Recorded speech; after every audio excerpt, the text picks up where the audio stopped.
Australia ကခွန်ကြောင့်ရုတ်တရက်နာမည်ကြီးလာတဲ့မမလေးတွေရဲ့အသက်အဆွဲမွန်ဇမင်နာတိုက်ဟန်တာအခုလက်ရှိအချိန်မှာပြည်သက်တွေကဇပွဲတွေကိုစိတ်ဝင်စားလာကြပြီးအောင်စုကိုပဲဇမှုမတလူထင်နေကြပါတော့တယ်ဇက်သွင်းကိုစိတ်ဝင်စားစေတဲ့အောင်စုကြောင့်ပဲမိန်းကလေးတွေကချစ်မွားဖြစ်နေကြချိန်မှာနောက်ထပ်အပိစံဇမင်နာတယောက်ကပေါ်ထွက်လာခဲ့ပါပြီ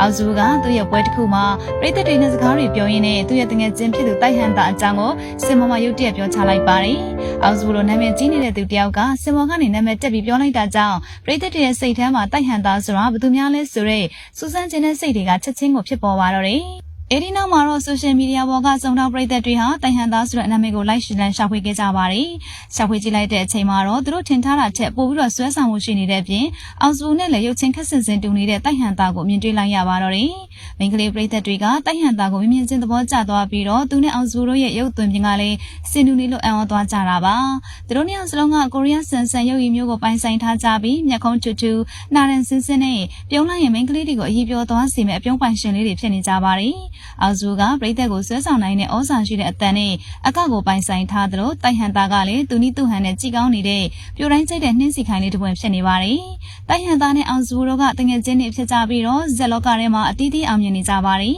။တိုက်ဟန်သားကမွန်ဇက်ပွဲဒီမှာကပ်ပြတာကြောင့်အရင်ကမွန်မလေးတွေရဲ့အသေးကြော်မင်းသားဖြစ်ပါတယ်နော်။အောင်စုကတော့တနိုင်ငံလုံးမှာမသိတဲ့သူမရှိအောင်လွှမ်းမိုးနိုင်ပြီဖြစ်ပြီးသူ့ရဲ့စကားတစ်ခွန်းနဲ့တင်တိုက်ဟန်သားကိုလူသိများသွားစေပါတယ်။အောင်စုမပြောခင်အချိန်ထိတိုက်ဟန်သားကိုတနိုင်ငံလုံးအတိုင်းအတာနဲ့တိတ်မသိကြပေမဲ့တကယ်တမ်းမှာတော့တိုက်ဟန်သားကလေအောင်မြင်နေတဲ့ဇက်မင်းသားတယောက်ပါ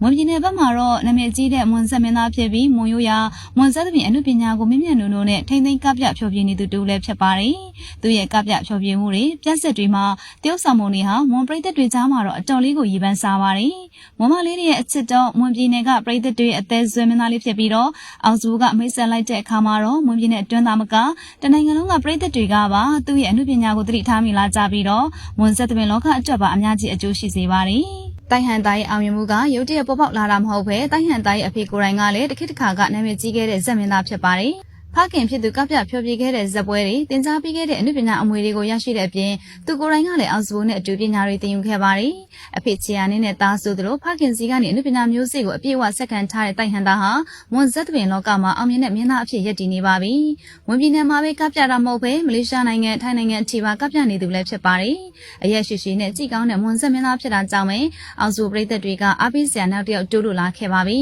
။တငယ်ချင်းကိုပရိသတ်တွေသိစေခြင်းလို့ပွဲတန်းမှာနာမည်ဖော်ပြပြီးမိတ်ဆက်ပေးခဲ့တဲ့အောင်စုရဲ့စိတ်ထားလေးကလည်းလှပပါတယ်နော်။အရဲ့ချင်းရောရုပ်ရည်ပါပြည့်စုံနေတဲ့မွန်ဇက်မင်းသားဖြစ်နေတဲ့တိုင်ဟန်သားကမမလေးတွေသားမကတနိုင်ငံလုံးကပရိသတ်တွေကမှသတိထားမိလာကြပါပြီရှင်။အခုတော့မမလေးတွေရဲ့အချစ်တော်ဘွားကနေတနိုင်ငံလုံးကမိန်းကလေးပရိသတ်တွေရဲ့အချစ်တော်ဘွားကိုကူပြောင်းရောက်ရှိလာပြီဖြစ်လို့အောင်စုရဲ့စကားတစ်ခွန်းကလည်းအင်အားကြီးမှာပါတယ်။တိုင်ဟန်သားရဲ့ဇက်ပွဲလေးကိုကြည့်ခဲ့ဘူးတဲ့ဆိုရင်ကွန်မန့်မှာပြပြပေးခဲ့ကြပါအောင်ရှင်။